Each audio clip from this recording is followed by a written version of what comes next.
Saat kamu kecil, pasti kamu pernah kan mainan ayunan? Ayunan adalah salah satu contoh nyata penerapan gaya dalam ilmu IPA. Lalu, apa ya gaya itu?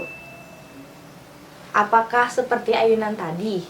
Atau apakah ketika kita bermain ayunan, maka kita akan bertambah gaya? Nah, pada video ini kita akan belajar lebih jauh materi gaya dan resultannya kelas 8 semester pertama. Assalamualaikum warahmatullahi wabarakatuh. Halo teman-teman semua. Pastikan kamu sudah siap belajar hari ini ya. Dan sebelum belajar, jangan lupa untuk membaca basmalah terlebih dahulu. Oh iya, sebelum kita bahas lebih jauh, kita harus tahu dulu nih, apa sih pengertian dari gaya? Gaya merupakan dorongan atau tarikan yang menyebabkan benda bergerak, berubah arah, ataupun perubahan bentuk benda. Gaya juga menyebabkan benda yang awalnya bergerak menjadi diam. Contohnya nih, ketika kita bermain ayunan, kita membutuhkan orang lain untuk mendorong kita. Kegiatan mendorong ini menimbulkan suatu gaya yang disebut adalah gaya dorong.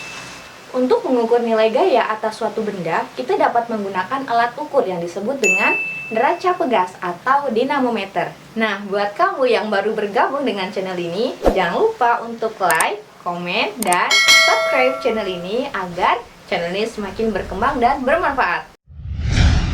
Selanjutnya, gaya dibagi menjadi dua macam, yaitu gaya sentuh dan gaya tidak sentuh. Gaya sentuh adalah gaya yang terjadi akibat ada kontak langsung antara benda yang menerima gaya dengan benda yang melakukan gaya. Contoh dari gaya sentuh adalah ketika mobil menabrak mobil lain. Nah, hal ini terjadi kontak langsung antara kedua mobil. Sedangkan pada gaya tak sentuh, benda yang melakukan gaya maupun benda yang menerima gaya tidak terjadi kontak langsung. Contohnya adalah gaya yang terjadi antara magnet dengan besi. Satuan gaya dalam SI atau satuan internasional berupa Newton atau disingkat dengan huruf N besar. Suatu gaya dapat dinyatakan menggunakan diagram vektor seperti anak panah yang ada di samping kita. Nah, hal ini menandakan sebuah gaya. Titik O disebut sebagai titik pangkal, sedangkan titik A disebutkan sebagai titik akhir. Panjang ruas antara titik O sampai titik A merupakan nilai gaya, sedangkan arah anak panah merupakan arah dari gaya. Setelah kita tadi tahu pengertian gaya dan macam-macam gaya, lalu apa ya resultan gaya itu? Yuk tetap saksikan video ini sampai selesai. Nah, resultan gaya adalah pengganti dari dua buah gaya atau lebih.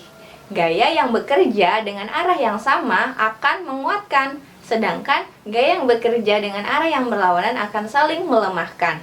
Baik teman-teman, selanjutnya aku mau kasih contohnya atau penerapan dalam menggunakan resultan gaya.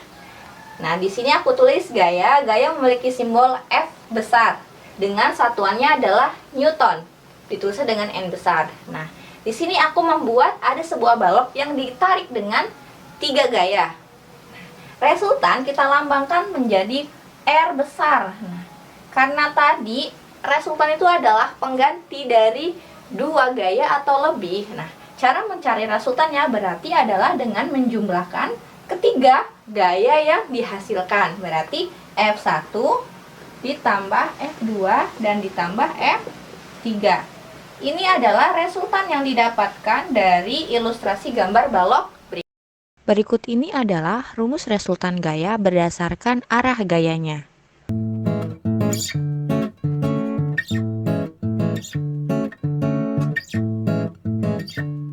Oke teman-teman, kita langsung masuk ke contoh soal saja ya.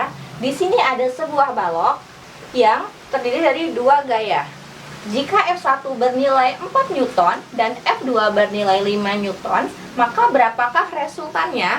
Nah, untuk mendapatkan resultannya, kita langsung saja buat R sama dengan, karena ini arahnya sama, ke kanan semua, berarti kalau sama ditambahkan karena saling mendukung kan? Berarti F1 ditambah F2. F1-nya nilainya 4 Newton ditambah 5 Newton. Sama dengan 9 Newton. Selanjutnya kita masuk ke contoh kedua. Contoh kedua ini agak sedikit berbeda ya. Bisa kita lihat di sini ada sebuah balok dengan dua gaya dari kanan dan dari kiri. Bagaimana cara menentukan positif atau negatifnya? Lihat dari arah panahnya. Kalau dia arah panahnya berlawanan arah, berarti dia bernilai negatif. Otomatis resultannya adalah F1 dikurang F2.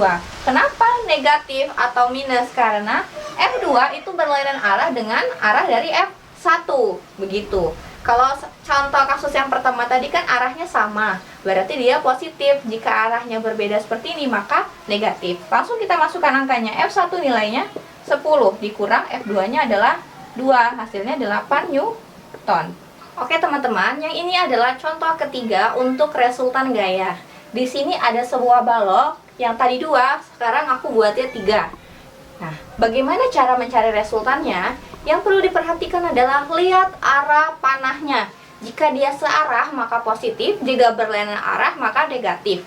Kita buat langsung R besarnya. Kita lihat F1. F1 sama dengan mana? F1 sama dengan F2. Sama-sama ke kanan. Berarti kita buat sebagai nilainya positif. F1 ditambah F2. Lalu kita lihat F3. Ternyata F3 walaupun dia di sebelah kiri tapi arahnya berlainan nih panahnya.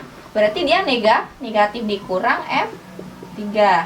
Nah, kalau sudah seperti ini baru kita bisa memasukkan angkanya. Ada F1 berapa? 4 ditambah F2-nya adalah 2 dikurang F3-nya 3. Hasilnya adalah 4 tambah 2, 6. 6 kurang 3, 3 Newton. Gitu teman-teman. Jadi yang perlu diperhatikan adalah arah dari anak panahnya. Jika dia sama maka positif, namun jika berlainan arah maka nilainya menjadi negatif atau minus. Oke teman-teman, itu tadi adalah materi tentang gaya dan resultannya. Untuk menambah pemahaman kamu, silakan jawab pertanyaan di akhir video ini. Dan jangan lupa untuk kirimkan jawaban kamu melalui link yang ada di deskripsi. Aku harap kamu paham dengan materi yang kita pelajari hari ini. Kalau masih bingung, silakan tanya di kolom komentar ya.